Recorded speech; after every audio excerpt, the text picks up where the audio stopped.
ورحمۃ اللہ وبرکاتہ۔ محترم حضرات و خواتین، اللہ کا فضل و کرم سے آج کا پروگرام شروع ہو گیا ہے اور ہمارے درمیان ہمارے آج کے تینوں خطیب بھی تشریف لا چکے ہیں۔ انشاءاللہ آج سب سے پہلے آپ جناب مولانا عبدالغفار صاحب سلفی کو سماعت فرمائیں گے اور ان کے خطاب کے بعد انشاءاللہ ہم آج کی مجلس کے صدر محترم جناب مولانا شہاب الدین صاحب مدنی کو آپ کی خدمت میں پیش کریں گے اور آخر میں ہر سال کی طرح اس سال بھی آپ جناب مولانا محمد جرجیز صاحب سراجی کو سماعت فرمائیں گے۔ کسی بھی چیز کے بارے میں جب ہم بدگماں ہو جاتے ہیں تو اس کی صحیح تصویر ہمارے سامنے نہیں آ پاتی۔ جب ایک انسان کسی کو غلط سمجھنے لگتا ہے تو اس کی اچھی ادائیں بھی بری نظر آنے لگتی ہیں۔ اس لیے ہمیشہ آدمی کو بدگمانی سے دور رہنا چاہیے۔ اللہ رب العالمین نے مسلمانوں کو یہی تعلیم دی ہے، یا ایھا الذین آمنوا اجتنبوا کثیرا من الظن ان بعض الظن اثم۔ اے ایمان والو، تم گمان سے دور رہنا، اس لیے کہ بہت سارے تمہارے گمان حقیقت سے دور ہونے کی وجہ سے گناہ کے درجے میں ہوں گے۔ تم جیسا سوچو گے کسی کے بارے میں وہ ویسے نہیں ہوں گے۔ تو بدگمانی اصل تصویر کو نگاہ سے چھپا دیتی ہے، حقیقت کے اوپر ایک پردہ ڈال دیتی ہے۔ ہماری نگاہ سامنے والے کو جس طرح سے دیکھتی ہے وہ سامنے والا ویسا ہوتا نہیں۔ بدقسمتی سے اہل حدیث کے ساتھ یہ بہت زیادہ ہی دوستوں نے کیا اور جس کی وجہ سے بہت سارے ہمارے بھولے بھالے بھائی ہماری حقیقی تصویر دیکھ ہی نہیں سکے آج تک۔ بہت سارے لوگ شیطان یا ابلیس کا کردار ادا کرتے ہوئے ہماری غلط تصویر پیش کرتے رہے، جس کی وجہ سے بہت سارے ہمارے اچھے بھائی ہم سے بدگمان ہو گئے اور ہم سے بدگمان ایسے ہوئے کہ وہ ہمارے نام سے کوسوں دور بھاگنے لگے، جس کی وجہ سے ہماری حقیقی تصویر اس کے سامنے آئی ہی نہیں۔ بہت سارے شکوک و شبہات ہمارے تعلق سے پھیلا دیے گئے، جبکہ حقیقت یہ ہے کہ ہم ویسے نہیں ہیں جیسے کہا جا رہا ہے۔ اور ایمان کا تقاضا یہ تھا کہ بجائے کسی کے بارے میں کچھ سن کر بدگمان ہونے کے، آدمی آتا، جانچتا، جانچ پڑتال کرتا، تحقیق کرتا، حقیقت تک پہنچنے کی کوشش کرتا۔ لیکن آج تو مسلمانوں کے پاس اپنے لیے فرصت نہیں ہے تو وہ دوسروں کو سمجھنے کے لیے کہاں سے وقت نکالے گا۔ یا ایھا الذین آمنوا ان جاءکم فاسق بنبأ فتبینوا۔ اے وہ لوگوں جو ایمان کا دعویٰ کرتے ہو، اگر تمہارے پاس کوئی خبر کسی فاسق کی طرف سے آ جائے تو پھر اس کی تحقیق کر لیا کرو، نہیں تو تم کسی کے بارے میں غلط گمان کر لو گے، تم اپنے ذہن و دماغ میں کسی کی غلط تصویر کو بٹھا دو گے اور غلطی کر بیٹھو گے۔ فَتُصِيبُوا أَن تُصِيبُوا قَوْمًا بِجَهَالَةٍ فَتُصْبِحُوا عَلَىٰ مَا فَعَلْتُمْ نَادِمِينَ۔ اور بعد میں شرمندگی سے کوئی فائدہ نہیں ہے۔ بہت سارے نقصانات کر چکے ہوگا اور یار یہ آدمی تو بڑا نیک تھا اور ہم نے اس کے ساتھ ایسا کر دیا۔ آج آپ کے سامنے اہل حدیثوں کے بارے میں بعض شبہات کا ازالہ پیش کریں گے جناب مولانا عبدالغفار صاحب سلفی۔ اہل حدیثوں کے بارے میں بعض شبہات اور ان کا ازالہ بہت غور سے سننے کی آپ کو ضرورت ہے کہ اہل حدیث کے بارے میں جو باتیں کہی جا رہی ہیں کیا وہ سچی ہیں؟ ہم کیا ہیں؟ ہمارے احباب سے ہم اپیل کریں گے کہ وہ تعصب کے عینت کو کچھ دیر کے لیے اتار دیں اور محبت کے ساتھ ہم سے قریب ہو کر ہمارے بارے میں کچھ سننے کی کوشش کریں، تاکہ غلطی میں وہ نادانی نہ کریں اور کچھ گناہ ان سے سرزد نہ ہو۔ مائک پر جناب مولانا عبدالغفار صاحب بنارسی پیش کریں گے اہل حدیثوں کے بارے میں بعض شبہات اور ان کا اظہار۔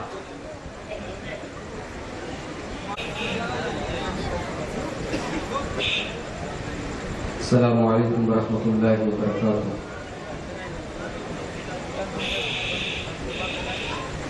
الحمد للہ نحمده ونستعینه ونستغفره ونعوذ باللہ من شرور انفسنا ومن سیئات اعمالنا، من يهده الله فلا مضل له ومن يضلل فلا هادي له، وأشهد أن لا إله إلا الله وحده لا شريك له، وأشهد أن محمدا عبده ورسوله۔ يا أيها الذين آمنوا اتقوا الله حق تقاته ولا تموتن إلا وأنتم مسلمون۔ يا أيها الناس اتقوا ربكم الذي خلقكم من نفس واحدة وخلق منها زوجها وبث منهما رجالا كثيرا ونساء، واتقوا الله الذي تساءلون به والأرحام إن الله كان عليكم رقيبا۔ يا أيها الذين آمنوا اتقوا الله وقولوا قولا سديدا يصلح لكم أعمالكم ويغفر لكم ذنوبكم، ومن يطع الله ورسوله فقد فاز فوزا عظيما۔ أما بعد،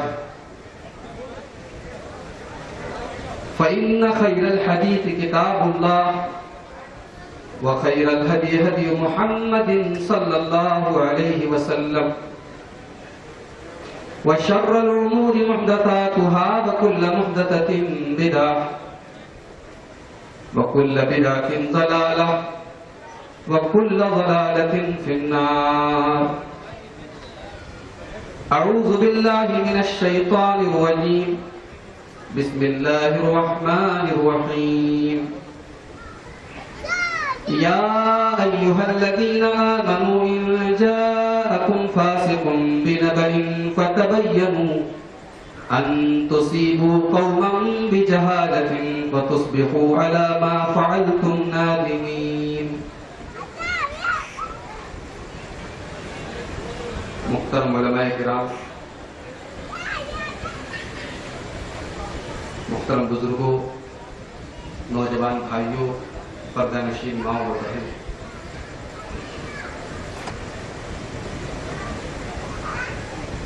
موجودہ وقت میں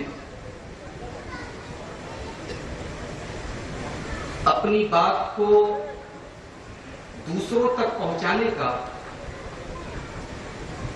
سب سے بہترین ذریعہ میڈیا ہے، اور میڈیا اس قدر اہم ہو چکا ہے کہ میڈیا اگر چاہے تو سچ کو جھوٹ بنا دے اور جھوٹ کو سچ بنا دے۔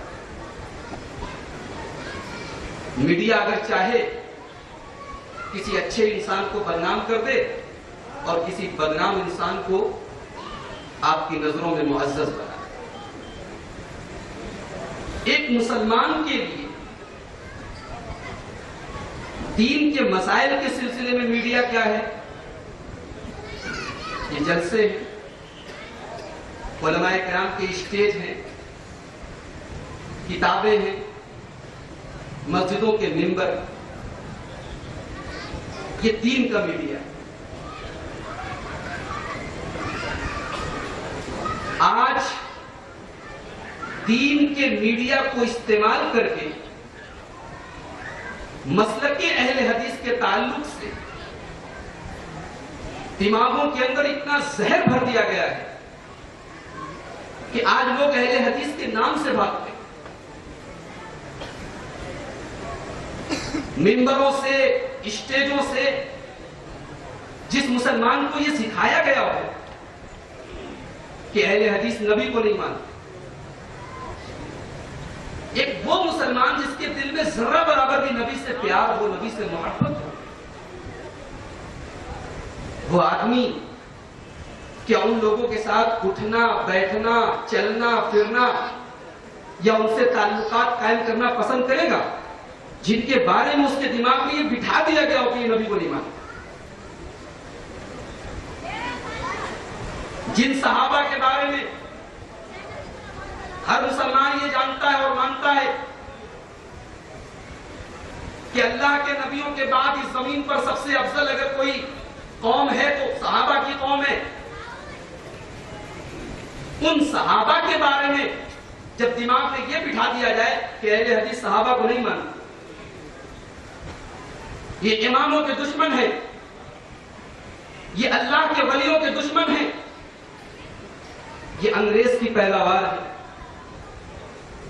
یہ انگریزوں کے ایجنٹ ہیں، جب اس طریقے کی باتیں دل و دماغ میں بھرتی جائیں تو ہمارا ہی مسلمان بھائی ہم کو گالی دے تو کوئی حیرت کی بات نہیں ہے، اس کو وہی پٹی پڑائے گی. وہ اگر ہم سے لڑ رہا ہے تو ثواب سمجھ کے لڑ رہا ہے، وہ یہ سمجھ رہا ہے کہ وہ اپنے نبی کا ڈیفنس کر رہا ہے، اسے یہ لگ رہا ہے کہ اہل حدیث نبی کو نہیں مانتا، صحابہ کو نہیں مانتا، اماموں کو نہیں مانتا. سوال یہ ہے کہ مولوی صاحب نے ممبر سے کھڑے ہو کر کہہ دیا کہ اہل حدیث صحابہ کو نہیں مانتے. ایک صاحب آئے، اسٹیج لگایا اور آپ کو یہ پٹی پڑھا دی کہ اہل حدیث نبی کو نہیں مانتے. آپ ایمان لے آئے، آپ نے مان لیا. ہاں صاحب ہمارے مولانا صاحب کہہ رہے تو صحیح کہہ رہے. یہ طریقہ تو اسلام نے نہیں سکھایا. اسلام نے کیا طریقہ سکھایا؟ یا ایھا الذین آمنوا ان جاءکم فاسق بنبأ فتبینوا، اے ایمان والو جب بھی تمہارے پاس کوئی خبر لانے والا خبر لے کر آئے، چاہے وہ خبر لانے والے تمہارے مولوی صاحب ممبر سے چلا رہے ہوں، چاہے وہ تمہارے بڑے سے بڑے علامہ ہو، بڑی بڑی ان کی داڑھی ہو، بڑی بڑی پگڑی ہو، اسٹیج سے وہ تم کو بات بتا رہے ہو، اے ایمان والو جو بھی تمہارے سامنے بات کہی جائے فتبینوا، اس کی تحقیق کر لیا کرو، جانچ کر لیا کرو. کہیں ایسا نہ ہو ان تصیبوا قوما بجہالۃ فتصبحوا علی ما فعلتم نادمین. کہیں ایسا نہ ہو کہ تم تحقیق نہ کرنے کی وجہ سے، جانچ نہ کرنے کی وجہ سے تم کسی بے قصور قوم کے اوپر حملہ کر دو، بے قصور لوگوں کے بارے میں غلط نظریہ اپنا لو، اور بعد میں جب تمہارے سامنے سچائی کھلے، جب تمہارے سامنے دلیل آئے تو تم کو پچھتانا پڑے، تم کو شرمندہ ہونا پڑے. میرے پیارے بھائیوں، میں آپ سے وعدہ کرتا ہوں کسی کے اوپر کوئی طنز کر کے نہیں جاؤں گا، نہ کسی کے اوپر طنز کرنا میرا مقصد ہے، لیکن آؤ آج ذرا سا ہم ان الزامات کا جائزہ لے لیں، ان اعتراضات کا جائزہ لے لیں جو آج مسلک اہل حدیث پر لگائے جا رہے ہیں. اہل حدیث نبی کو نہیں مانتے، اہل حدیث صحابہ کو نہیں مانتے، اہل حدیث اماموں کو نہیں مانتے، اہل حدیث اولیاء اللہ کو نہیں مانتے، اہل حدیث انگریزوں کی پیداوار ہیں، وغیرہ وغیرہ. آؤ آج ان سارے الزامات کو ہم عدالت میں لے کر چلتے ہیں. لیکن مسئلہ یہ ہے کس کی عدالت میں لے کر جائیں؟ اگر ہم اپنے اوپر لگائے جانے والے الزامات کا فیصلہ خود ہم کریں گے تو دنیا کہے گی بڑے اچھے، ملزم بھی تم ہی، جج بھی تم. جرم کرنے والے بھی تم، منصف بھی تم، ہمیں تمہارا فیصلہ منظور نہیں۔ اگر فیصلہ کرنے کا حق ہم آپ کو دے دیں تو یہ بھی ٹھیک نہیں ہوگا، اس لیے کہ آپ تو پہلے سے ہی دشمنی ٹھان کے بیٹھے، آپ تو پہلے سے ہی غلط نظریہ بنا کے بیٹھے ہیں۔ آئیے ہم ان سارے الزامات کو ہم اس عدالت میں لے کر جاتے ہیں جس عدالت کو تسلیم کیے بغیر کوئی مومن بھی نہیں ہو سکتا۔ ہم اپنے ان سارے الزامات کو اس عدالت میں لے کر جاتے ہیں جس عدالت کا فیصلہ نہ ماننے سے کوئی مومن ہی نہیں ہو سکتا۔ اللہ نے فرمایا وَمَا كَانَ لِمُؤْمِنٍ وَلَا مُؤْمِنَةٍ إِذَا قَضَى اللَّهُ وَرَسُولُهُ أَمْرًا أَن يَكُونَ لَهُمُ الْخِيَرَةُ مِنْ أَمْرِهِمْ۔ جس معاملے کا فیصلہ اللہ کر دے، جس معاملے کا فیصلہ رسول کر دے، جس معاملے کا فیصلہ قرآن کر دے، جس معاملے کا فیصلہ حدیث کر دے، اللہ فرما رہا ہے پھر کسی مومن مرد کو، کسی مومن عورت کو اپنا کوئی اختیار نہیں ہے، اپنا کوئی رائٹ نہیں ہے، اس پر اعتراض کرے، اس کو نہ مانے، اس کا کوئی اختیار نہیں ہے۔ نبی کا فیصلہ آ گیا، اللہ کا فیصلہ آ گیا تو تم کو تسلیم ہی کرنا ہے، تم کو ماننا ہے۔ تو سب سے پہلا الزام اور سب سے بڑا الزام، اہل حدیث نبی کو نہیں مانتے، نبی کو نہیں مانتے۔ ذرا غور کرو، اہل حدیث مسلک کی بنیاد کیا ہے؟ ہمارے بھائی لوگ ہی کہتے ہیں کہ یہ لوگ اماموں کو نہیں مانتے۔ کیوں نہیں مانتے بھائی؟ اس لیے کہ آپ کے امام صاحب کے قول کے خلاف ہمیں کوئی حدیث مل گئی، اور حدیث کیا ہے؟ جناب محمد رسول اللہ صلی اللہ علیہ وسلم کا فرمان۔ جس اہل حدیث نے بڑے بڑے اماموں، بڑے بڑے بزرگوں، بڑے بڑے ولیوں کی باتوں کو جناب محمد رسول اللہ صلی اللہ علیہ وسلم کی مہر نہ ہونے کی وجہ سے یا آپ کی بات سے ٹکرانے کی وجہ سے ریجیکٹ کر دیا، ذرا انصاف سے بتاؤ، ذرا دل پر ہاتھ رکھ کر بتاؤ، اس اہل حدیث کے بارے میں یہ کہنا کہ یہ نبی کو نہیں مانتے، کتنا بڑا ظلم اور کتنی بڑی بددیانتی اور کتنی بڑی ناانصافی۔ اہل حدیث نبی کو نہیں مانتے۔ عیسائی حضرت عیسیٰ علیہ السلام کو مانتے کہ نہیں مانتے؟ بالکل مانتے ہیں۔ عیسیٰ علیہ السلام کو مسلمان بھی مانتا ہے، لیکن جیسے مسلمان مانتا ہے ویسے عیسائی نہیں مانتے، اور جیسے عیسائی مانتے ہیں ویسے مسلمان نہیں مانتے۔ اب عیسائی بولے کہ صاحب آپ تو عیسیٰ علیہ السلام کو نہیں مانتے، تو ہم جواب میں تو یہی کہیں گے نا کہ صاحب ہم مانتے تو ہیں، ویسے آپ مانتے۔ ہم عیسیٰ علیہ السلام کو اللہ کا نبی مانتے ہیں، اللہ کا رسول مانتے ہیں۔ ہم یہ مانتے ہیں کہ عیسیٰ علیہ السلام کو اللہ نے بغیر باپ کے پیدا کیا۔ عیسیٰ علیہ السلام اللہ کے کلمہ ہے، اللہ کی روح ہے۔ عیسیٰ علیہ السلام اللہ کے حکم سے مردوں کو زندہ کر دیتے تھے، کوڑی کو ٹھیک کر دیتے تھے۔ یہ ساری باتیں ہم مانتے ہیں، لیکن اللہ کا بیٹا نہیں مانتے۔ آج ہمارا بھائی ہم پر یہ الزام لگاتا ہے اہل حدیث نبی کو نہیں مانتے۔ آؤ ہم تم کو بتاتے ہیں اہل حدیث نبی کو کیسے مانتا ہے۔ بخاری کی حدیث ہے، امام بخاری رحمۃ اللہ علیہ کتاب و احادیث انبیاء میں لائے ہیں، اور حدیث کے راوی حضرت عبداللہ ابن عباس کہتے ہیں میں نے حضرت عمر فاروق کو منبر پر سنا، یعنی یہ حدیث حضرت عمر فاروق منبر پر بیان کر رہے ہیں، یعنی صحابہ کا مجمع بھی سامنے موجود ہے، اور حضرت عمر فاروق جیسا صحابی اس حدیث کو منبر سے بیان کر رہا ہے۔ حضرت عمر بیان کر رہے ہیں، بخاری کے الفاظ ہیں سمعت النبی صلی اللہ علیہ وسلم یقول، میں نے اللہ کے نبی کو یہ فرماتے ہوئے سنا، لا تطرونی کما اطرت النصارى ابن مریم، اے لوگوں مجھے اتنا نہ بڑھاؤ جتنا عیسائیوں نے عیسیٰ ابن مریم کو بڑھایا۔ انما انا عبد فقولوا عبد اللہ ورسولہ، میں اللہ کا بندہ ہوں، مجھے اللہ کا بندہ اور رسول ہی کہا کرو۔ اہل حدیث کا یہی قصور ہے، اہل حدیث کا یہی جرم ہے، یہی اپرادھ ہے۔ ہم یہ کہتے ہیں نبی کو مانو، نبی کی تعظیم کرو، نبی کا احترام کرو، نبی کے مقام کو سمجھو، نبی کے اوپر درود بھیجو، نبی کا جب بھی نام آئے ادب کے ساتھ نام لو، نبی کے اوپر درود بھیجو، نبی کو خدا کے مقام تک، اللہ کے مقام تک نہ پہنچاؤ، نبی کو ان صفات سے متصف نہ کرو جو اللہ کے ساتھ خاص ہیں، نبی کو وہ مقام نہ دو جو عیسائیوں نے حضرت عیسیٰ ابن مریم کو دے دیا۔ ایک اور حدیث اٹھائی،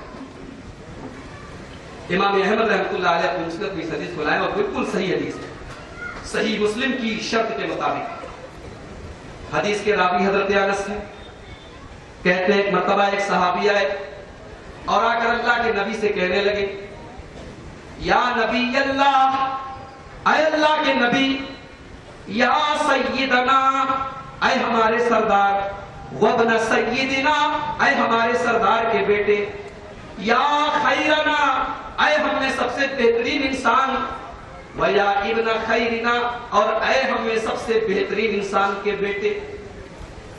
غور کرو، صحابی نے کوئی غلط بات تو نہیں کی، نبی کو اپنا سردار کہا، نبی کو سب سے بہترین انسان کہا، کوئی غلط جملہ، کوئی ایسا جملہ نہیں استعمال کیا جو نبی کے مقام کو بڑھانے والا ہو۔ لیکن اللہ کے نبی اتنا جملہ سننے کے بعد صحابی سے کیا کہتے ہیں، اے لوگوں، لا یستحوینکم الشیطان، شیطان کہیں تم کو میرے بارے میں غلط روٹ پر نہ ڈال دے، شیطان کہیں تم کو میرے بارے میں غلط راستے پر نہ ڈال دے۔ اے میرے صحابہ، انما انا عبد اللہ، میں اللہ کا بندہ ہوں، ورسولہ، میں اس کا رسول ہوں، واللہ ما احب ان ترفعونی فوق منزلتی التي انزلنی اللہ۔ اے میرے صحابہ، میں اللہ کی قسم کھا کر کہتا ہوں، تم مجھے اس مقام سے نہ بڑھانا جس مقام پر اللہ نے مجھے رکھا ہے، مجھے بالکل بھی پسند نہیں کہ تم میرے مقام سے مجھ کو آگے بڑھاؤ۔ میرے پیارے بھائیوں، یہی حدیث ہے، اہل حدیث اسی حدیث پر عمل کر رہا ہے۔ اہل حدیث کا یہ کہنا ہے نبی کا پورا احترام کرو، نبی کو مانو، لیکن نبی کو اللہ کے مقام تک نہ پہنچاؤ۔ تمہاری زبان سے یہ نہ نکلے کہ اللہ نعوذ باللہ عرش سے اتر کر زمین پر آ کے مصطفیٰ کا روپ دھارن کر لیتا ہے، مصطفیٰ کی شکل لے لیتا ہے۔ اتنا نہ نبی کے مقام کو بڑھاؤ کہ اللہ کا مقام گرا دو۔ نبی کے مقام کو گرانا بھی نبی کی توہین اور نبی کے مقام کو بڑھانا بھی نبی کی توہین۔ ہمارا بھائی بولتا ہے تم نبی کو مانتے ہو تو نبی کے وسیلے سے دعا کیوں نہیں مانتے؟ بات تو صحیح ہے، اہل حدیث نبی کے وسیلے سے دعا نہیں مانتے اور کہتا ہے کہ ہم نبی کو مانتے ہیں۔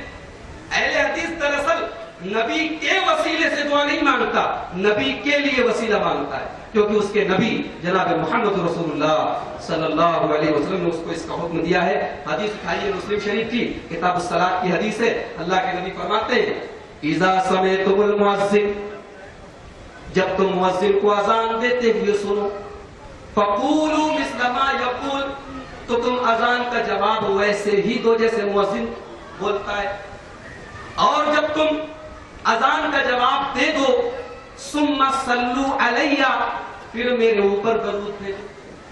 ذرا غور کیجئے، مسلم شریف کے الفاظ ہیں، ثم صلوا علیہ، پہلے مؤذن کی اذان کا جواب دو، اس کے بعد میرے اوپر درود بھیجو۔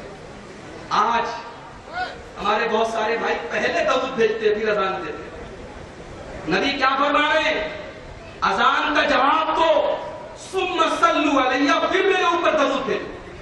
پھر اللہ کے نبی درود کی فضیلت بیان کرتے ہیں، فَإِنَّ مَنْ صَلَّى عَلَيَّ صَلَاةً صلی اللہ علیہ بہا عشرا، جو ایک بار میرے نبی پر درود بھیجتا ہے، اللہ کے نبی فرما رہے ہیں کہ جو ایک بار میرے اوپر درود پڑتا ہے، اللہ تبارک و تعالیٰ اس کے اوپر 10 رحمتیں نازل کرتا ہے۔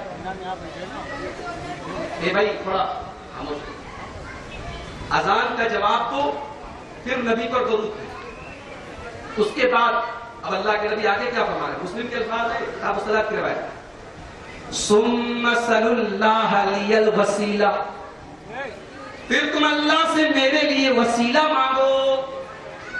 غور کرو میرے پیارے بھائیوں، تم کہتے ہو نبی کے وسیلے سے دعا مانگو، لیکن نبی کہہ رہے ہیں کہ تم اللہ سے میرے لیے وسیلہ مانگو۔ نبی کہہ رہے ہیں ثم سلوا اللہ لی الوسیلہ، پھر تم اللہ سے میرے لیے وسیلہ مانگو۔ پھر وسیلہ کا مطلب بتاتے ہوئے اللہ کے نبی فرماتے ہیں وَإِنَّهَا مَنزِلَةٌ فِي الْجَنَّةِ، وسیلہ جنت کے اندر ایک اسپیشل مقام ہے، خاص مقام ہے۔ يَنبَغِي لِعَبْدٍ مِّنْ عِبَادِ اللَّهِ، اور یہ مقام اللہ صرف ایک بندے کو نوازے گا، وسیلہ کا یہ مقام صرف ایک بندے کو ملے گا۔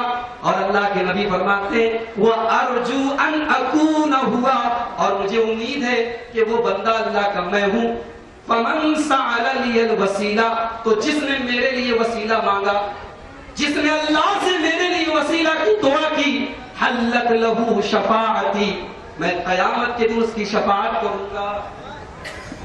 ہر اہل حدیث اذان کا جواب بھی سنتا ہے، اس کے بعد درود شریف بھی پڑھتا ہے، اس کے بعد یہ دعا بھی پڑھتا ہے جو دعا خود اس کے نبی نے سکھائی ہے، اللہم رب هذه الدعوة التامة والصلاة القائمة آت محمدا الوسيلة والفضيلة وابعثه مقاما محمودا الذي وعدته۔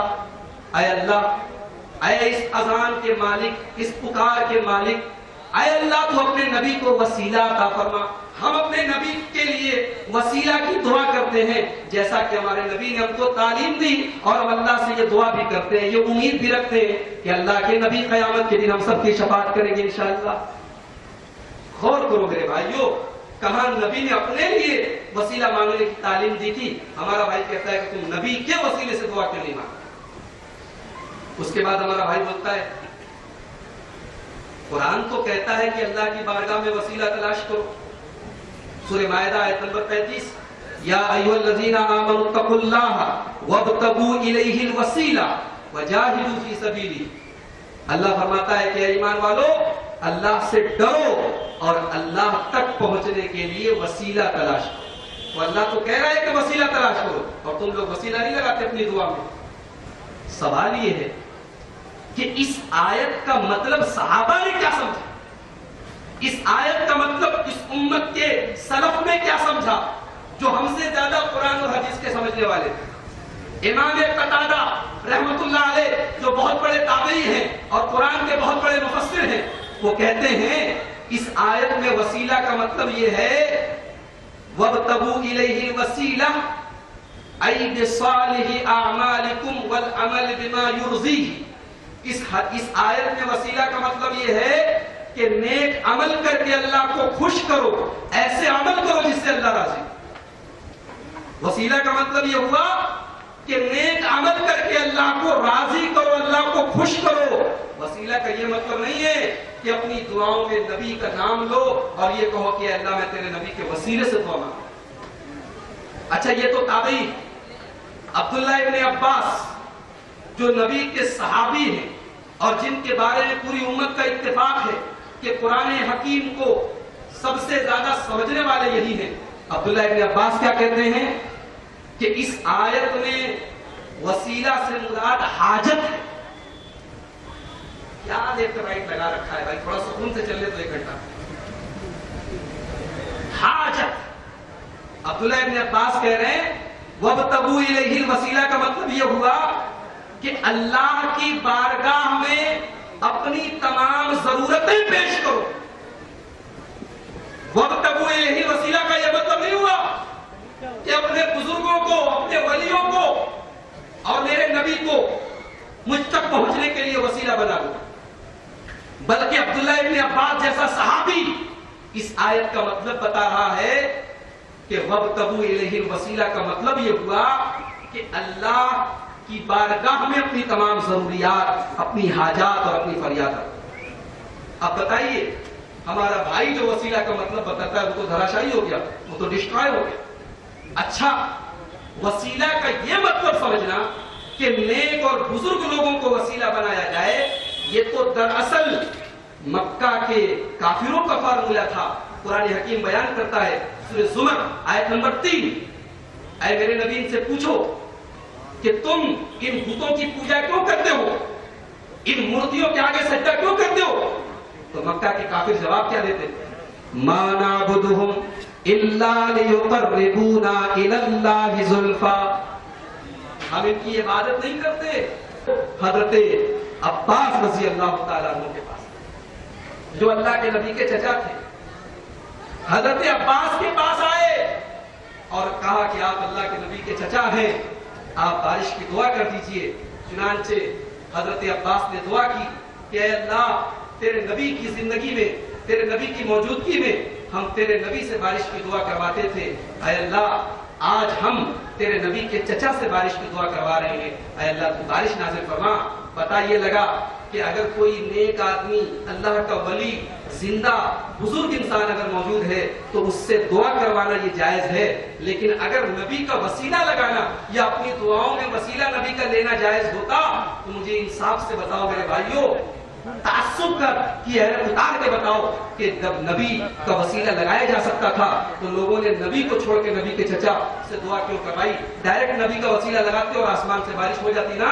انہوں نے نبی کے چچا سے دعا کرائی. اس کا مطلب یہ ہوا کہ وسیلہ کا جو مطلب آج ہمارا بھائی سمجھتا ہے وہ مطلب صحابہ کرام نے نہیں سمجھا. اچھا، ہمارا بھائی کہتا ہے تم نبی کو مانتے ہو؟ ہم مانتے ہیں. تو نبی سے محبت کیوں نہیں کرتے؟ ارے محبت نہیں کرتے، نبی کو اپنے جیسا بولتے ہو. تم کہتے ہو نبی ہمارے جیسے، تو تم نبی سے محبت کہاں کرتے ہو؟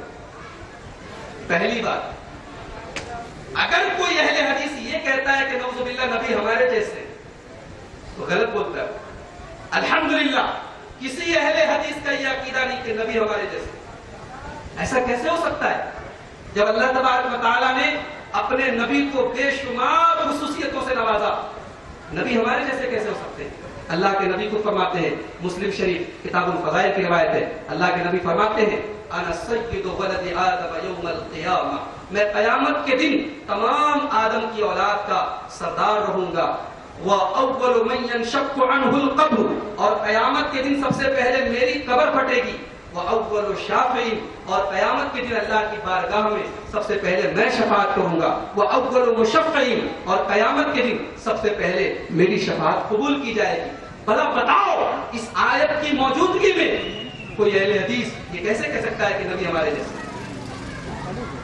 جب قرآن یہ کہتا ہے لا ترفعوا اصواتکم فوق صوت النبی، اے ایمان والو نبی کی آواز کے آگے اپنی آواز کو بلند مت کرو، کہیں ایسا نہ ہو کہ تمہارے اعمال برباد ہو جائیں. کہیں ایسا نہ ہو نبی سے ویسے گفتگو مت کرو جیسے آپس میں ایک دوسرے سے کرتے ہو، کہیں تمہاری نیکیاں برباد نہ ہو جائیں.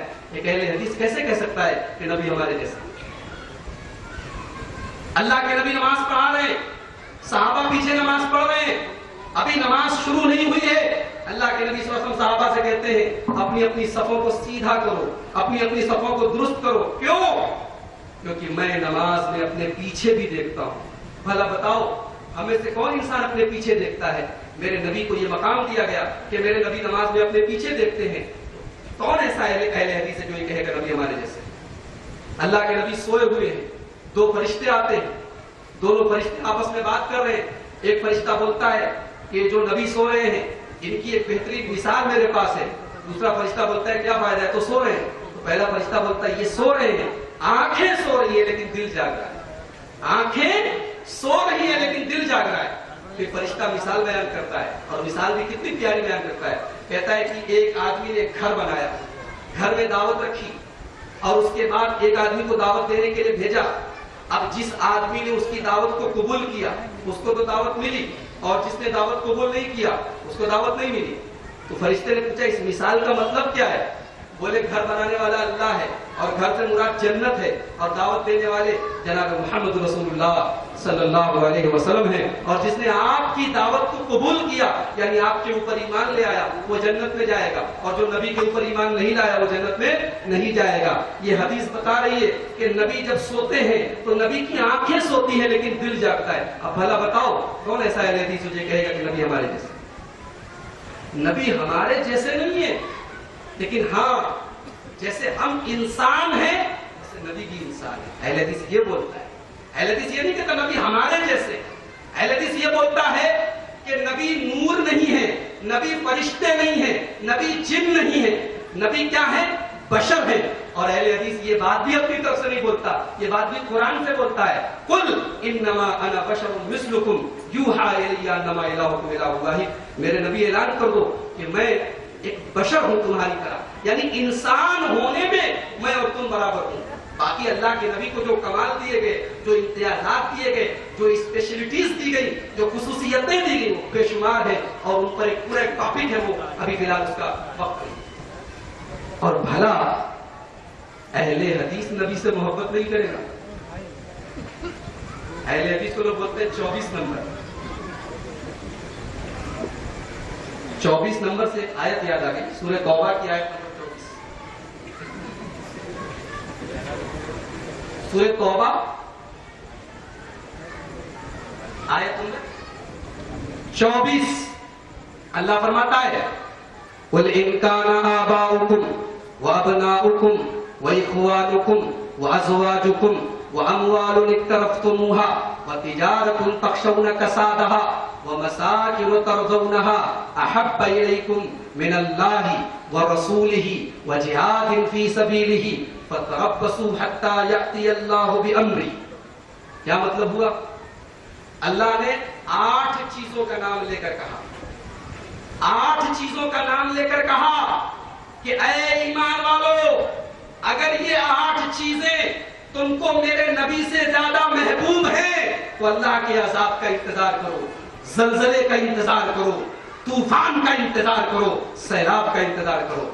اپنے باپ سے بھی زیادہ, اپنی اولاد سے بھی زیادہ, اپنی بیویوں سے بھی زیادہ, اپنے خاندان سے بھی زیادہ, اپنے بھائیوں سے بھی زیادہ, اپنے مال سے بھی زیادہ, اپنے کاروبار سے بھی زیادہ, اور اپنے گھر بار سے بھی زیادہ. اللہ نے 8 چیزوں کا نام لے کر کہا کہ اگر ان 8 چیزوں سے زیادہ اگر تمہیں میرے نبی سے پیار ہے, میرے نبی سے محبت ہے, تب تو ٹھیک ہے.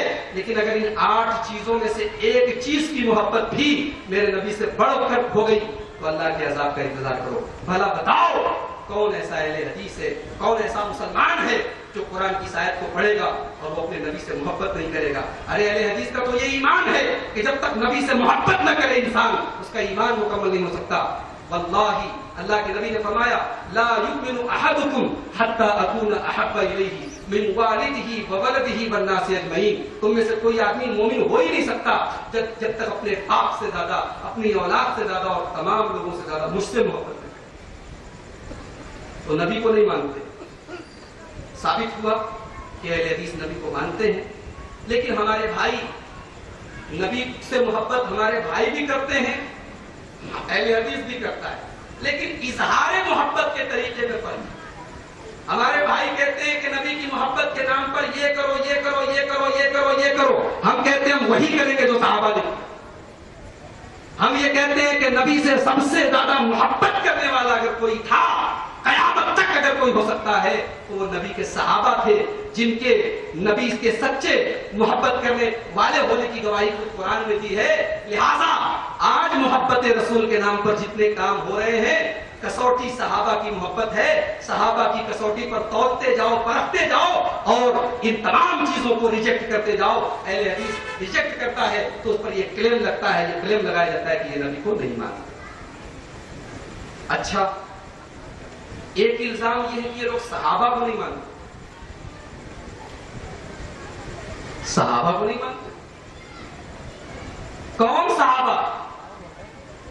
وہی صحابہ جن کے بارے میں قرآن یہ کہہ رہا ہے والسابقون الاولون من المهاجرين والانصار والذين اتبعوهم باحسان رضي الله عنهم ورضوا عنه. نبی کے جو صحابہ پہلے ایمان لائے اور جو بعد میں ایمان لائے, اللہ سب کے بارے میں گواہی دے رہا ہے رضی اللہ عنہم ورضوا عنہ. اللہ ان سے راضی ہو گیا, وہ اللہ سے راضی ہو گئے. کون نبی کے صحابہ؟ نبی کے وہ صحابہ جن کے بارے میں قرآن گواہی دے رہا ہے محمد رسول اللہ والذین معه اشداء علی الکفار رحماء بینہم تراہم رکعا سجدا یبتغون فضلا من اللہ ورضوانا. محمد رسول اللہ کے صحابہ تو کافروں کے اوپر سخت ہیں، آپس میں رحم دل ہیں۔ ان کو تم دیکھو گے یا تو وہ رکوع کی حالت میں نظر آئیں گے یا سجدے کی حالت میں نظر آئیں گے، ان کے ماتھے تم کو ہمیشہ سجدے کے نشان سے سجے ہوئے نظر آئیں گے۔ ان صحابہ کو ہم نہیں مانیں گے۔ ایک بات بولوں، اہل حدیث صحابہ کو کیوں نہیں مانے گا، جبکہ اہل حدیث کا یہ ماننا ہے کہ قرآن اور حدیث کو سمجھنے کے لیے صحابہ کرام کا ہونا ضروری ہے۔ ایک مثال دیتا ہوں، پاکستان کے بہت بڑے عالم ہیں، ان کو دنیا علامہ کہتی ہے، میں نام نہیں لوں گا۔ انہوں نے اپنی ایک تقریر میں 3 گھنٹہ تقریر، اور انہوں نے کہا کہ بھئی نبی کا عید میلاد النبی منانا چاہیے، نبی کا جشن میلاد منانا چاہیے۔ انہوں نے قرآن کی آیت پڑھی۔ کون سی آیت پڑھی؟ سورہ ضحیٰ کی ایک آیت پڑھی، وَأَمَّا بِنِعْمَةِ رَبِّكَ فَحَدِّثْ۔ اللہ فرماتا ہے کہ تیرے رب نے جو تیرے اوپر نعمتیں نازل کی اس کو بیان کر۔ تو وہ علامہ صاحب یہ بول رہے ہیں کہ جب اللہ یہ فرما رہا ہے کہ اپنے رب کی نعمت کو بیان کرو، تو نبی پاک صلی اللہ علیہ وسلم سے بڑی اللہ کی نعمت کیا ہو سکتی ہے؟ تو تم اپنے نبی کا عید میلاد النبی کیوں نہیں مناتے؟ جب اللہ یہ کہہ رہا ہے کہ اپنے رب کی نعمت کو بیان کرو، تو تم کیوں نہیں نبی کا عید میلاد النبی مناتے؟ بات تو صحیح لگ رہی ہے، قرآن کی آیت پڑھ رہے ہیں مولوی صاحب، لیکن اہل حدیث کا ایک ہی سوال ہے کہ یہ آیت صحابہ کرام کے زمانے میں تھی یا نہیں تھی؟ صحابہ کرام اس آیت کو پڑھتے تھے یا نہیں پڑھتے تھے؟ اگر پڑھتے تھے تو صحابہ کرام نے اس آیت کا وہ مطلب کیوں نہیں لیا جو آپ نے لیا؟ یہ ہے اہل حدیث کا استدلال۔ آیت تو وہی ہے، قرآن تو وہی ہے، یہی قرآن صحابہ کے زمانے میں بھی تھا۔ صحابہ نے کبھی 12 ربیع الاول کو عید میلاد النبی نہیں منائی، کبھی 9 ربیع الاول کو عید میلاد النبی نہیں منائی۔ اس کا یہ مطلب ہوا کہ صحابہ کرام نے اس آیت کا وہ مطلب نہیں لیا جو آج ہمارا بھائی لیتا ہے۔ تو اہل حدیث، یہ اصول ہمارے اہل حدیث بھائی سن لے۔ بہت سے لوگ سمجھتے ہیں اہل حدیث کا مطلب قرآن اور حدیث، قرآن اور حدیث۔ ٹھیک ہے، اہل حدیث کے 2 ہی اصول ہیں، قرآن اور حدیث، لیکن اس میں ایک تیسری چیز بھی جڑی ہوئی ہے کہ قرآن اور حدیث کو جیسے صحابہ نے سمجھا ہم ویسے سمجھتے ہیں۔ ایسا نہیں کہ قرآن حدیث ہر آدمی کے گھر کی کھیتی ہو جائے، قرآن کا جو چاہے وہ مطلب بیان کیا جائے، حدیث کا جو چاہے وہ مطلب بیان کیا جائے۔ قرآن اور حدیث کو ویسے سمجھا جائے جیسے صحابہ نے سمجھا۔ تو پتہ یہ چلا کہ شریعت میں قرآن اور حدیث کے ساتھ ساتھ صحابہ کی سمجھ اور صحابہ کا منہج اور صحابہ کا طریقہ، صحابہ کی انڈرسٹینڈنگ، یہ بھی ضروری ہے، اور الحمدللہ اہل حدیث اس کو ضروری مانتا ہے۔ اب بتاؤ، اس کے باوجود کوئی کہے کہ اہل حدیث صحابہ کو نہیں مانتے، تو یہ تو جھوٹ اور ظلم ہی تو ہوا۔ ہاں، ایک بات اور بتا دوں، اگر کسی مسئلے میں کوئی حدیث موجود نہ ہو لیکن ایک صحابی کا عمل موجود ہے، غور سے سننا، یہ اصولی بات بتا دوں، کسی مسئلے میں قرآن کی کوئی آیت موجود نہیں ہے، نبی کی کوئی حدیث موجود نہیں ہے، لیکن کسی صحابی کا عمل موجود ہے، تو اہل حدیث کا یہ عقیدہ ہے، اہل حدیث کا یہ منہج ہے، اہل حدیث کا یہ ماننا ہے کہ اگر قرآن موجود نہیں ہے، حدیث موجود نہیں ہے، لیکن صحابی کا عمل ہے، صحابی کا قول ہے، تو وہ بھی شریعت ہے، اس کو بھی شریعت مانا جائے گا اگر وہاں پر قرآن اور حدیث موجود ہے۔ ہاں، اہل حدیث ایک جگہ صحابی سے اختلاف کر سکتا ہے۔ کہا، اگر کسی صحابی کا کوئی عمل، کسی صحابی کا کوئی فتویٰ، کسی صحابی کا کوئی قول اگر حدیث رسول سے ٹکرا رہا ہو، تو اہل حدیث یہ سوچ کر اور یہ مان کر کہ ہو سکتا ہے کہ وہ حدیث اس صحابی کو نہ ملی ہو، اہل حدیث اس صحابی کا احترام، اس کی تعظیم اور اس کا مقام سمجھتے ہوئے اس کا وہ عمل چھوڑ دیتا ہے، اس کا وہ قول چھوڑ دیتا ہے اور صحیح حدیث پر عمل کرتا ہے۔ کیا ایسا پاسبل نہیں ہے؟ ایسا ممکن نہیں ہے؟ آئیے ایک مثال دیتا ہوں۔ امام بخاری رحمۃ اللہ علیہ صحیح بخاری کتاب البیوع میں ایک حدیث لائے ہیں، حضرت عمر فاروق ایک دن اپنے گھر میں بیٹھے ہوئے، ان سے ملنے کے لیے حضرت ابو موسیٰ اشعری آئے۔ انہوں نے دروازہ کھٹکھٹایا، اجازت مانگی، اندر سے کوئی جواب نہیں ملا، وہ واپس چلے گئے۔ حضرت عمر کسی کام میں مشغول تھے، جب وہ خالق ہوئے تو انہوں نے کہا کہ نہیں، دروازے پر کوئی دروازہ کھٹکھٹا رہا تھا، ذرا دیکھو کون ہے۔ تو پتہ لگا کہ ابو موسیٰ اشعری تھے، آئے اور چلے گئے۔ بخاری کے الفاظ ہیں، حضرت عمر فاروق نے ابو موسیٰ اشعری کو بلوایا، کہا کہ جب تم میرے دروازے پر آئے، ٹھیک ہے میں نے تمہاری آواز کو نہیں سنا، اجازت نہیں دی، تم واپس کیوں چلے گئے؟ حضرت ابو موسیٰ اشعری رضی اللہ تعالیٰ عنہ بولے کُنَّا نُؤْمَرُ بِذَلِكَ، اے حضرت عمر، ہمیں اللہ کے نبی نے اسی کا حکم دیا تھا کہ کسی کے دروازے پر جاؤ، اگر اجازت ملے تو ٹھیک ہے ورنہ واپس چلے آؤ۔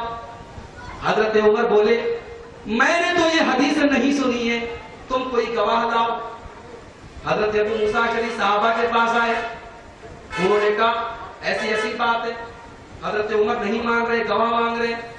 ایک چھوٹے سے صحابی کھڑے ہوئے جن کی عمر کم تھی، نوجوان تھے، حضرت ابو سعید خدری، بولے چلو میں گواہی دیتا ہوں۔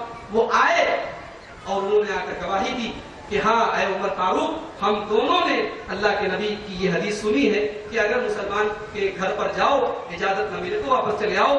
تو حضرت عمر نے جواب کیا دیا، اُخْفِيَ هَذَا مِنْ أَمْرِ رسول اللہ صلی اللہ علیہ وسلم، اچھا تو اللہ کے رسول کی یہ بات مجھ سے چھپی رہ گئی۔ الہانی السفق بالاسواق، میں اصل میں مارکیٹ چلا جاتا تھا، کاروبار کرنے چلا جاتا تھا، اسی میں لگ گیا اور اللہ کے نبی کی یہ حدیث مجھ سے چھوٹ گئی۔ یہ کون بات کر رہا ہے؟ یہ حضرت عمر فاروق جیسا صحابی کہہ رہا ہے کہ اللہ کے رسول کی یہ حدیث مارکیٹنگ کرنے کی وجہ سے، کاروبار کرنے کی وجہ سے، تجارت میں لگے رہنے کی وجہ سے مجھ سے چھپی رہ گئی۔ تو اہل حدیث کا یہ ماننا ہے کہ اگر کسی مسئلے میں کسی صحابی کا کوئی قول یا اس کا کوئی عمل صحیح حدیث کے خلاف ہو تو اس مسئلے میں صحابی کی بات کو چھوڑ دو اور اللہ کے رسول کی بات کو لے لو۔ اس سے صحابی کی شان نہیں گھٹے گی، صحابی کا مقام نہیں گھٹے گا، کیونکہ پاسبل ہے کہ صحابی کو وہ حدیث نہ ملی ہو۔ اس لیے کہ ایسا ہوتا تھا کہ اللہ کے نبی صلی اللہ علیہ وسلم نے کوئی حدیث کبھی بیان کی تو کچھ صحابہ نے سنا اور کچھ صحابہ نے نہیں سنا، یہ پاسبل تھا، یہ ممکن تھا، کوئی حیرت کی بات نہیں تھی۔ اب اس پر کوئی کہے کہ تم صحابہ کو نہیں مانتے تو بھائی اپنے دماغ کا علاج کراؤ، آگرہ بغل میں وہاں چلے جاؤ۔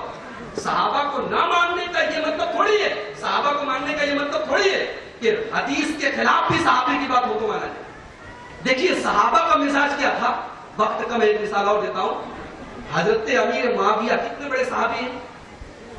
حضرت معاویہ کا نام سنا ہے کہ نہیں آپ؟ بہت بڑے صحابی ہیں، ہم سب کے ماموں ہیں، ہم سب کے ماموں ہیں، وہ اللہ کے نبی کے سالے ہیں۔ ان کی بہن حضرت ام حبیبہ رضی اللہ تعالیٰ عنہ اللہ کے نبی کی زوجہ مطہرہ ہیں۔ حضرت معاویہ خانہ کعبہ کا طواف کر رہے ہیں۔ اب جو لوگ حج کر چکے ہیں وہ جانتے ہیں خانہ کعبہ کے 4 کونے، ایک کونے کا نام رکن یمانی ہے، ایک کونے کا نام حجر اسود ہے، اور باقی کے جو 2 کونے ہیں ان کو رکنین شامیین بولا جاتا ہے، ان کا رخ شام کی طرف۔ تو حضرت امیر معاویہ رضی اللہ تعالیٰ عنہ خانہ کعبہ کے 4 کونوں کا استعلام کرنے لگے، یعنی ہاتھ سے جو اشارہ کیا جاتا ہے 4 کونوں کا کرنے لگے۔ تو عبداللہ ابن عباس نے دیکھ کر یہ کہا کہ لمن تستلم هذین الرکنین، اے امیر معاویہ آپ یہ کیا کر رہے ہیں؟ اللہ کے نبی نے صرف حجر اسود کا اور رکن یمانی کا استعلام کیا ہے، آپ باقی کے دونوں کونوں کا کیوں کر رہے ہیں؟ تو حضرت امیر معاویہ بولے لیس شیء من البیت محجورا، ارے یہ خانہ کعبہ ہے، اللہ کا گھر ہے، اگر کر ہی لیا تو کون سا غلط کام ہے؟ تو خانہ کعبہ ہے، تو اللہ کا گھر، اگر باقی 2 کونوں کا استعلام کر لیا تو کون سا گناہ کیا؟ تو حضرت عبداللہ ابن عباس بولے لقد کان لکم فی رسول اللہ اسوۃ حسنہ، اللہ کے رسول تمہارے لیے نمونہ ہے، اللہ کے رسول نے صرف 2 کونوں کا کیا ہے تو آپ کو بھی صرف 2 کونوں کا۔ صحابی نے ایکسپٹ کر لیا، تسلیم کر لیا، گویا یہ صحابہ کا بھی نقطۂ نظر تھا، یہ ان کا بھی منہج تھا کہ اگر کسی صحابی کی کوئی بات یا ان کا کوئی عمل حدیث رسول سے ٹکرائے تو حدیث کو لے لیا جائے اور ان کی بات کو چھوڑ دیا۔ اہل حدیث کا یہی کرنا ہے. اب کوئی اگر اس پر یہ کہتا ہے کہ ہم صحابہ کو نہیں مانتے تو غلط ہے. ایک چیز اور بیان کر کے بات ختم کرتا ہوں. اہل حدیث اماموں کو نہیں مانتے. سوال یہ ہے کہ اماموں کو ماننے کا مطلب کیا ہے؟ کیا ماننے کا یہ مطلب کہ ان کی تقلید کی جائے؟ ان کی تقلید کرنے کا حکم کس نے دیا؟ قرآن نے تو نہیں دیا 100%. حدیث نے تو نہیں دیا. آئیے خود ان اماموں سے پوچھ لیتے ہیں نا کہ کیا آپ نے اپنی تقلید کرنے کا حکم دیا؟ امام ابو حنیفہ رحمۃ اللہ علیہ کو کیا فرماتے ہیں؟ مشہور حنفی عالم علامہ ابن عابدین در مختار کے حاشیے میں لکھتے ہیں کہ امام ابو حنیفہ نے فرمایا اذا صح الحدیث فهو مذہبی، جب صحیح حدیث مل جائے وہی میرا مذہب ہے. دوسرے مقام پر امام ابو حنیفہ نے فرمایا اذا قلت قولا يخالف کتاب اللہ وخبر الرسول فاتركوا قولی، جب میری بات قرآن اور حدیث کے خلاف ہو تو چھوڑ دو.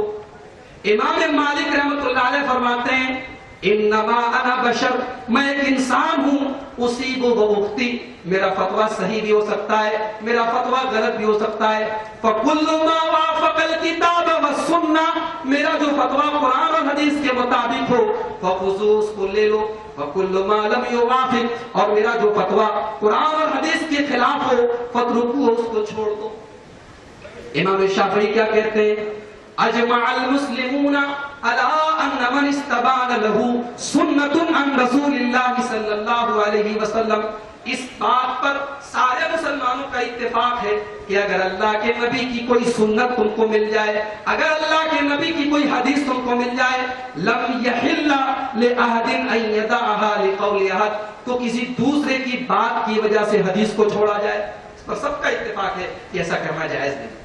امام احمد ابن حنبل وہ تو کھل کے کہتے ہیں لا تقلدنی، میری تقلید مت کرو.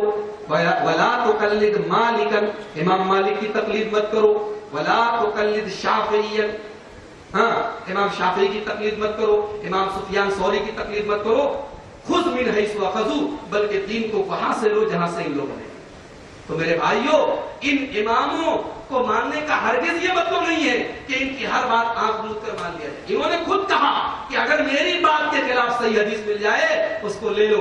الحمدللہ اہل حدیث کا اسی کے اوپر عمل ہے. اہل حدیث سارے ائمہ کی عزت کرتے ہیں، ان کا احترام کرتے ہیں، لیکن اہل حدیث کہتے ہیں کہ معصوم اگر کوئی ہستی ہے تو وہ جناب محمد رسول اللہ صلی اللہ علیہ وسلم کی ہستی ہے. اور یہ اتھارٹی اگر کسی کو دی گئی ہے کہ جو دے دے وہ لے لو اور جس سے منع کرے وہ اس سے رک جاؤ، یہ اتھارٹی اگر کسی کو دی گئی ہے تو پیارے رسول کو دی گئی ہے. تو یہ مختصر سے وقت میں نے چند شبہات آپ کے سامنے پیش کیے. باتیں اور بھی تھیں، وقت کم ہے، ہمارے اور علماء کرام موجود ہیں.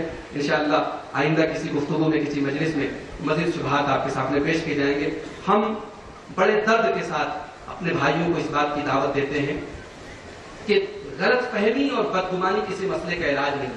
آپ آئیے، ہم آپ کو سمجھیں، آپ ہم کو سمجھیں. یہ کہنا کہ اس سے ملو مت، اس سے مسافہ مت کرو، نکاح ٹوٹ جائے گا، اسلام ٹوٹ جائے گا، یہ سب فارمولے پرانے ہو گئے میرے بھائیوں. آج تحقیق کا دور ہے. آج دنیا بغیر تحقیق کی کوئی بات نہیں مانتی. آپ آئیے، مسلک اہل حدیث کو جانیے، سمجھیے. میں آپ کو اس اسٹیج سے دعوت دیتا ہوں. کوئی دشمنی نہیں ہے، کوئی عداوت نہیں ہے. ہم آپ کا پورا سپورٹ کریں گے. آپ محبت کے ساتھ آئیں، ہم محبت کے ساتھ اپنا مسلک آپ کے سامنے پیش کرتے ہیں. جو حق ہو اس کو قبول کر لیجئے. اللہم ارنا الحق حقا وارزقنا اتباعہ وارنا الباطل باطلا وارزقنا اجتنابہ. اے اللہ، ہم سب کو حق بات کو سننے، حق بات کو سمجھنے اور اس پر عمل کرنے کی توفیق عطا فرما. رب العالمین ہمارے منہج کے متعلق ہمارے بھائیوں کو جو غلط فہمی میں، جن غلط فہمیوں میں مبتلا ہیں، ان تمام غلط فہمیوں کا ازالہ کر کے ان کو ہمارے مسلک کے بارے میں صحیح معلومات حاصل کرنے کی توفیق عطا فرما. آمین. وآخر دعوانا الحمدللہ.